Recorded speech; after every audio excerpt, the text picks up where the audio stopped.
they're not illegitimate. It's not disinformation. Right. And so, if you watch RT anytime over the last 10 years, and, full disclosure, I've been a guest. So I'm assuming you might have been at some point a number too. of times. Sure. Yeah.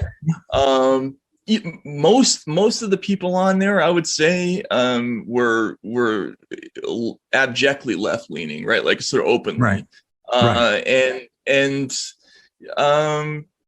And that was clearly, in that intelligence assessment, it was abundantly clear that they were very unhappy with discussion of those themes. So, yeah, I mean, and now we have a situation where all the work that was done by all those RT contributors, as Abby Martin is another one. Right. They just removed her entire archive from the internet. It's just gone. And none of this stuff has anything to do with Russia. Like, we're talking about interviews with Noam Chomsky or Nils Melzer, right? Like, these are sort of legitimate topics to talk about. Even through the prism of trying to censor Russia, I think it's an incredible mistake. The United States looks weak shutting down RT. I think if RT was on and broadcasting open propaganda about the war in Ukraine, it would make them look worse, frankly. In the same way that Russia looks weak, shutting down the BBC and VOA. So yeah, but you're right. I think ultimately the people who suffer in all this are in a large part of the case is going to be left-wing activists. And it's not just the Naderite. And specifically the fact that basically the entire Ukrainian National Guard consisted of literal neo-Nazis like the Azov Battalion, who wear neo-Nazi symbols on their uniforms, who revere Stepan Bandera, who is a Nazi collaborator responsible for numerous pogroms in World War II, as well as Roman Shukevich, another Ukrainian partisan army leader who helped carry out the Lviv pogrom. This was during the Holocaust of Bullets. I mean, these are their heroes. They, are openly fascist, and they have been engaged in an unjust war against the ethnic Russian population of Ukraine, and specifically in the Donbass. They've killed so many civilians who are ethnic Russian over the last 8 years. This is a war Ukraine's post-Maidan US-imposed government has been waging in the east of its country. And it's a deeply unjust war. And Ro Khanna's staff got. But chemical weapons seems to be like the red line that the United States is drawing in the sand. And what the scary thing is here, guys, is that means that any of these extremist groups that are getting wiped out by the Russians right now in their death throes, are they going to do some sort of catastrophic event to try to get backup from NATO? Manufacture consent so that the United States can get involved and help them out before they get completely wiped out. And we're going to read in the second half of this video a bit from Max Blumenthal's Gray Zone article that came out last week, talking about how the Azov Battalion likely has already done this in Mariupol with the theater bombing that happened a couple of weeks ago that you guys may have seen. As it turns out, that looks much more like a false flag event. And the initial reports that came out that said there were hundreds of people killed in the basement there, as it turns out, nobody was killed. There are also photos surfacing of the Azov setting up, pallets and things up against the side of that theater. And then you can see later on in pictures that were taken after the theater was allegedly bombed, that exact area where they were setting up all of this equipment was exactly where the explosion happened. So there's a lot of things that seem to indicate now that might have been a failed false flag attempt. And we'll read about that in the second half here. But let's start with Yahoo.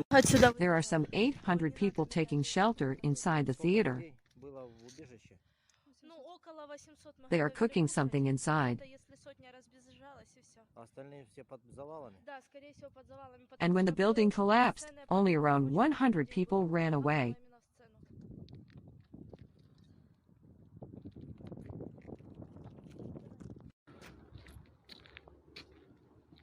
Руський мир. У всьому своєму обличчі. Місце збору місцевих мешканців для евакуації та виїзду.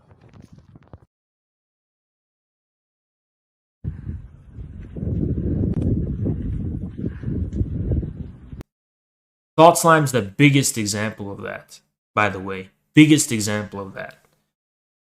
Oh, it's me, Thought Slime, Skippy the Bear. Everything that brings me pleasure is good. Everything that doesn't is bad. Everything that makes me enjoy is good. Everything that I don't enjoy is bad. I measure good and truth by how much it allows me to stick my pee-pee everywhere. If I can stick my pee-pee everywhere, that makes it better. If it makes me stick my pee-pee in less places, it's bad. Yeah, everything's about enjoyment. Everything's about pleasure. Yeah. And now they say it's over, but they won't lift the state of emergency. So I don't know if you noticed, but as soon as our corporate feudal lords ran out of variants to frighten us into submission, as soon as the Moderna stock started slipping on the Dow, and the masks began to come off, they found a new war to keep the public in a state of mass formation psychosis and to continue the process of corporate looting. And you know what they say? That their function was just as legitimate as Hunter Biden's job. Lying. In the last war, the corporate state came for our families, they came for our friends, and they created a phony new divide between the unvaccinated and the vaccinated. And they scapegoated the unvaccinated. They scapegoated you who didn't take this gene therapy to blame you for their own failures and shatter the solidarity of the 99% that we built here in New York during Occupy. While the global 1% that gathers each year in Davos makes off with the cake. It's all one war. Sorry about that. During the last war, the corporate state that controls this country lied about gain-of-function research in Wuhan, sponsored by the Pentagon's DARPA research arm and the U.S. Agency for International Development, the same way they lied about weapons of mass destruction to manufacture consent for a war in Iraq that killed 1 million Iraqis, and now they're doing it again. In this war, they are lying, and now in this war, they've gone from demonizing the unvaccinated to demanding that you hate all Russians. Yeah, we've got a new enemy. They're banning the concerts of Tchaikovsky. They want to get rid of Leo Tolstoy's books. And they're branding anyone who dissents from the war party as a traitor on daytime TV.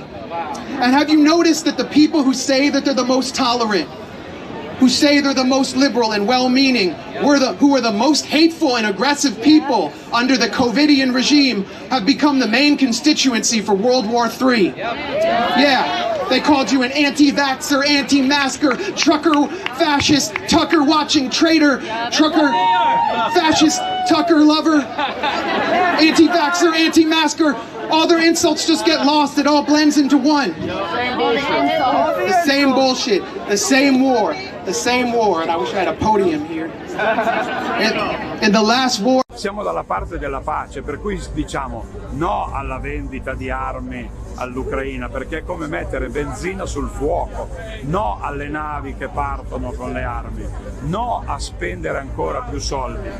Ci sembra un assurdo dover andare a lavorare e con le nostre ore di lavoro contribuire alla morte di migliaia di civili in un paese che nemmeno mai vedremo. Recall that, but you're a fucking tattletale little Karen lying? bitch. You All lying? you could do is threaten for deplatforming. So that? censorship and deplatforming is all you have. But when What are I you actually talking told you to about? come If through, put we your went fucking outside- money where your mouth if we is went and outside and fucking fought, we do would've something, both lost our you Twitch don't do account, shit and you because you're know a it. pussy. I tell you to put your money where your mouth is, 1 feet away from you, and you don't right do here, shit because buddy. you're a pussy. You're right You're not here. gonna do shit. You're right Even though here. I disrespect you You'd to your lo- face. you'd lose You want to to a talk fat about man. scheduling something You'd lose to a months fat in man. advance or some shit. Like I give a fuck. I'm Tyson right Fury, there, Dylan. You don't Vladimir do shit. Klitschko, Then- okay? you're That's how it a goes. Karen. Tyson You're a Fury, tattletale. Wilder. You're not That's how a it fucking goes. man. You're You're not a Broner, man. man. You're not a man. You're a I'm Karen Manny and a Pacquiao. tattletale. That's how. and then she just broadcast them on CBS as though it were independently corroborated by one sec. I don't know about the others, but I know my reporters are on the ground. We're reporting what we've seen. No. One sec. You're talking about everything as a handout. We haven't taken any handouts there. I'm talking about what our reporters on the ground have seen. I want to show you one set of pictures, and Michael, my counter question to you is, I want to show you sets of pictures with the body bags in the background next to the mass grave out there, and have a look at this. This was shot by Republic TV camera persons and Republic journalists there. That picture there that you're seeing of the mass grave, 4.5 meters deep, and next to the church, was shot by my camera persons. Mike, are you saying that's my reporter on the ground? Are you saying those in those bodies there, those body bags, are inside the body bags there are actors? Are you saying that? Because I'm telling you, showing you my footage. There's no handout from the Ukrainian government. Please. Sir, in New York, what you're doing right now is extremely dangerous for the United States, and maybe you're not aware of it, but your words and your repetitive of Russian myths is actually like the thing that Russia wants to hear in America, so that Americans start arguing. And if you are really serious about covering journalism and having some sort of verification, go get trained and go look and make your own photographs and videos of the deaths and the mass graves, which are not only in Ma'am, you accused me of don't you endangering dare people. Who am I endangering? Myths and you also accused me of getting information from Russia, which is flatly false. You don't know where I get any information. I got information from a variety of sources, none of which are from the Russian state. So you're just a flat-out liar. You're a flat-out liar, and you say I'm repeating myths. You're repeating a myth that I'm endangering anyone. That's a total joke. Why don't you retract your slanderous comment? Retract your slanderous comment. Who am I endangering? Specify. Who am I endangering? You accuse me. Hello, host. She accused me of endangering someone. Who am I endangering? She won't even specify. That's total slander because you have nothing.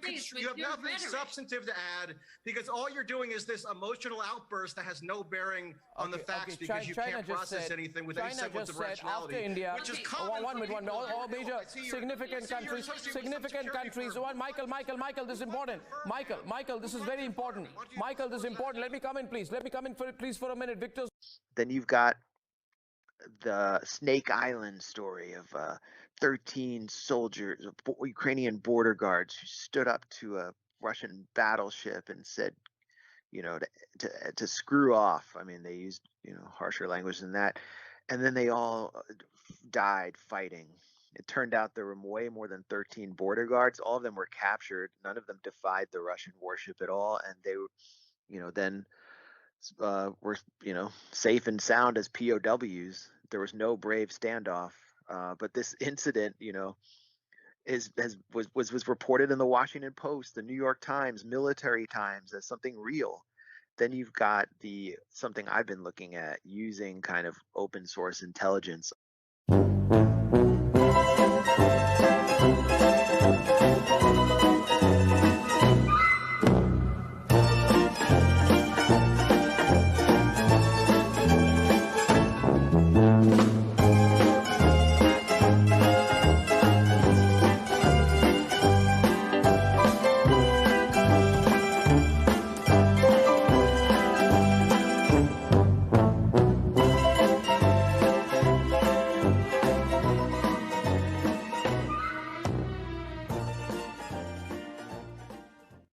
Captured. None of them defied the Russian warship at all. Who would you rather have president, Joe Biden or Vladimir Putin? Oh, Putin. Definitely. And why is that? I believe he's been given a tough... Since World War II, Russia's been the bad guy, when in actuality the Nazis left Germany and they ended up going to the Ukraine, coming in here. George Bush was actually... Thank you. George Bush was actually a Nazi. They went into Ukraine and they found these labs.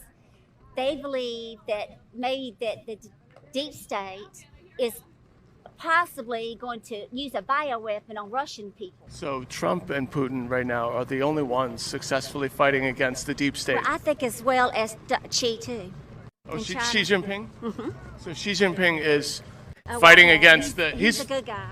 Oh, so he's fighting against the... Why? Because think about... Oh, he's the good guy. Well, You see, when I was studying at Georgetown Law, I actually learned that Putin was the bad guy, yes. And all of my friends at Yale also think that Xi is a bad guy. So it's very interesting that you poor folk are saying that they're good, right? Xi Jinping, do you think he's working with Putin and Trump against the deep state? I think he probably is, yeah. Probably. I've heard that. Yeah. I mean, I've heard Xi that. Jinping is working against the deep And state. Modi also Modi? in India. Yeah, I've heard that. And here's the bogus story of the Russia bombing the hospital with the maternity wards. And then here it is. Now that she's telling the truth that the hospital wasn't targeted by Russia and the Ukrainian military used the mothers as human shields, stealing their food, Western media has downgraded Mariana to just a blogger. So now they're going, Ukraine blogger video fuels false info on Mariupol bombing. So now she's gone from a hero to just a blogger. So let me bring in Aaron and go ahead and take it where you will.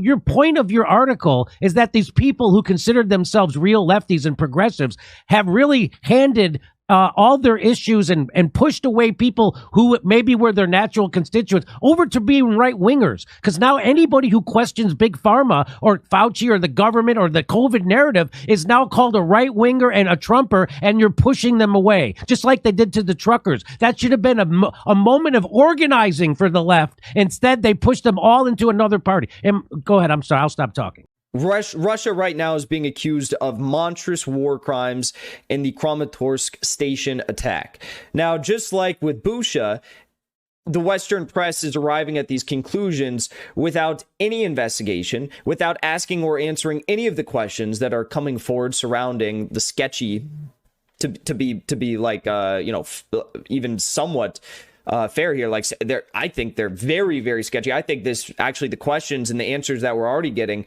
show that Russia is not responsible, or more likely not responsible. We can't definitively rule anything, but I think they are more than likely not responsible. But they don't even want to do that. They don't want to do that. They're already jumping to the conclusion.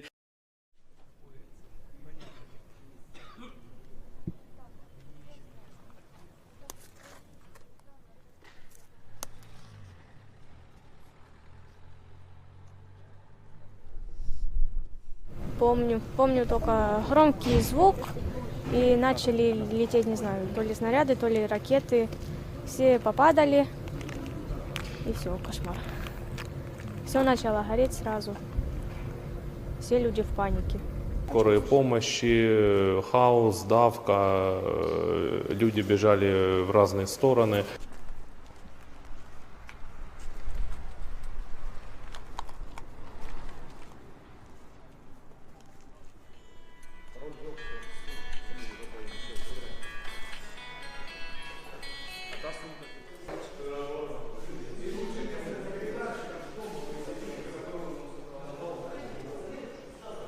Никакой, просто не отвечает на звонки.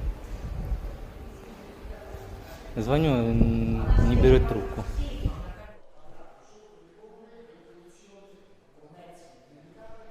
For 2 years, we have seen one of the biggest grassroots movements unfold before our eyes. The medical freedom movement, which has seen millions of people around the world march against unscientific, anti-worker mandates in their own societies, from the indigenous Bolivians of El Alto to Moroccans of Casablanca to Iranians in Tehran, from Beirut to Berlin to Boston to Los Angeles. And what is this about? It's about decent working people around the world trying to hold on to their humanity, their basic rights, their bodily autonomy, and their very sanity in the face of a cold and ruthless machine that seeks to reduce every individual to a QR code and condition their participation in society and their very ability to work on their willingness to take an experimental gene therapy. Out of Moderna. And they said you can't sue Moderna if you get injured by the vaccine because they passed a law that says you can't sue Big Pharma for vaccine injuries. And I was like, why would they pass a law like that? And they said, 'cause it's safe. And so, of course, I got injured, and I had to go through all kind of treatments. One of them was they put Botox in my neck for my stiff neck, and it worked, but it's still embarrassing because now nobody can tell when my neck is smiling. Oh, brother, this guy stinks! And you're still trying to LARP like you're fucking 21 years old. Why don't you grow the fuck up, Destiny? Because time's catching up with you, and you got some serious Peter Pan syndrome, which is also kind of dangerous given your association with Mr. Girl. How many times are you going to repeat the same insults? Oh, your insults are constantly new and fresh. All you say is what? I could cycle through some. We could talk about how Yeah. along with crying that you were losing a fan base. Remember you were crying earlier that so many people come to your stream and they backstab you. They start shows without you. They take some of your fan base that you're going to name one example. Sure, name one example. I don't follow your lore that much. We all just watch Name you one on stream example. crying about it. I don't know. Name who one. did it. What was I crying? Okay, I think prove you were I was too crying. scared. First, you have to prove I was crying, and then give me an example. Well, hey, listen. If I think you have very feminine mannerisms, by the way. Nothing wrong with that. Cutting people off. Nothing wrong with that. But you have very feminine mannerisms. Why There's nothing wrong with that. I'm just pointing it out. Very feminine mannerisms. Very feminine. August can show very the stream where feminine you're literally mannerisms. crying about other people hosting shows and not inviting. The other thing is propaganda. We cannot underestimate. I have never seen I'm 62. I've never seen so much war propaganda in my life as has been directed towards Ukraine. Zelensky is the president of a kleptocracy. Ukraine is completely run by oligarchs and criminal gangs. And that's the truth. That's all he is. And I think, but you see the power of propaganda. So he was an actor. One of the oligarchs picked him to run for president. Funny how that works, isn't it? And the same people who 40 years ago, I remember all these liberals, oh, it's so embarrassing. Reagan was an actor. How can we have a president who's an actor? And they're actually saying, isn't it cool that Zelensky was an actor? Morgan, they were just saying that about Trump. They were just saying, oh, he's just a reality TV star. What? Exactly. And that was a reason to hate him. But now that's a reason to love Zelensky, a man who's clearly in over his head at this very important point in history. But I don't think we can underestimate, or rather, should I say, overestimate the amount of propaganda. And the state of corporate media just declines and declines and declines, and all they do is repeat what the State Department says. I remember the run up to the Iraq War, which is now almost 19 years ago. They would allow some dissenting voices in. The New York Times or the Washington Post would have someone in an op-ed saying, "I think this is a bad thing." Or now it is done. Those narratives are completely excluded. So unless you have this high level of interest, unless you seek out voices like yours and mine, all you have is the New York Times and NPR and CNN. And the more you watch them, actually, the less you know, the more misinformed you are. When I started Forced to Vote, everybody said that it was a great idea until all of a sudden it wasn't. I don't know what happened, but everybody lost their balls in the middle of a fight for Forced to Vote for Medicare for All. They said now is not the time. Now is the time. The time was 100 fucking years ago. We gotta make it happen now. People are dying now. Now is the time. Tell your media, tell CNN, tell the Washington Post, tell the Young Turks, now is the time for Medicare for All. You tell those progressives that we helped elect that now is the time for Medicare for All. Stand up against Nancy Pelosi, Chuck Schumer, and Joe Biden, and do what we elected you to do, and fight for us. Well, you're just talking like a Mongoloid. I don't give a fuck. I am a Mongoloid. In my heart, I'm a Mongoloid. That is what I am. We are a horde. That is what we are. Yes, we are that. We are 100% that. That's not something to be proud of. It is something to be proud of, because the Mongols are the ones who created civilization. And you created nothing but barbarism. You're the fucking barbarians. You destroyed the treasures of mankind. The Mongols only united it. What the fuck do you know about civilization? What the fuck do you know about pride? What the fuck do you have to be proud of? Except looting, genociding, and destroying the cultures and peoples and wealth of this world. What the fuck do you know, Cans Cuck? Well, you're the one here chipping out, so... I am chipping out, bitch, because I'm a fucking human being, and you're a little soy boy cuck, little bitch. You don't know who the fuck I am. No, I see you. I think you're a Mongoloid. That's what you... I am a Mongoloid, you're right. It is what I am, and I'm proud of being that. Well, it's an anthropological term. It doesn't actually Okay. mean Mongol. or So what's your Mongolian. fucking point? You ugly, disgusting, fucking barbarian, smelly piece of shit. You want to talk racism? I can be way more racist than you, Angloid. What fucking civilizations did Angloids ever fucking have? It needed the Romans to fuck all of you in your ass to give you any civilization. You never had any of your own. You want to be racist? I could be way more racist. You want to talk shit about Asians? What the fuck do you have on Asia, huh? I have nothing on it. You have nothing, because you're a Kan's cuck, bitch.